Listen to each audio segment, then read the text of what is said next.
y en a eu d'autres depuis, mais je le prends bien sûr avec l'humilité et la modestie nécessaires.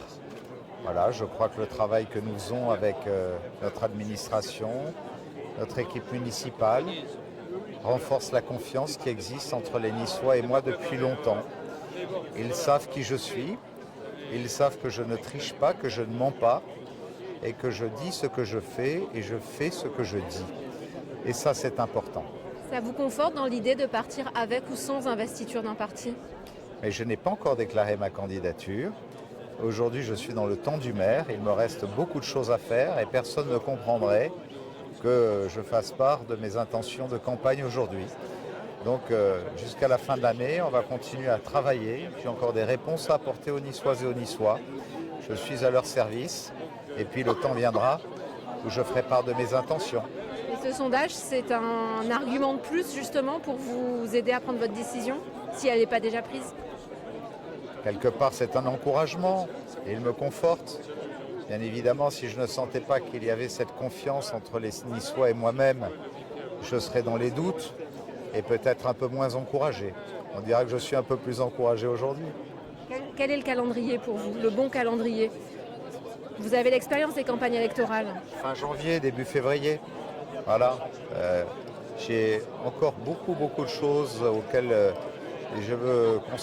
sur lesquelles je veux concentrer toute mon attention. Rien lâcher, c'est beaucoup de travail sur la mobilité, sur le verdissement de la ville, sur des réponses sociales, sur des réponses économiques avec de gros dossiers, de gros enjeux, sur les investissements notamment nationaux et internationaux en matière de recherche et d'innovation qui vont créer beaucoup d'emplois à Nice. Et si je me dispersais à me lancer trop tôt dans une campagne électorale, je crois que les Niçois m'en voudraient et ils auraient raison. Vous avez vu les préoccupations quand même qui apparaissent comme étant prioritaires, la sécurité, les transports. Oui. Vous le recevez comme un signal d'alarme en disant vous n'avez pas fait assez ou au contraire, vous considérez que vous avez répondu aux attentes? Pour ces priorités, ils sont dans la moyenne des priorités que l'on retrouve dans les autres grandes communes de France. C'est normal et il faut, dans les domaines de compétences de la commune, toujours en faire plus.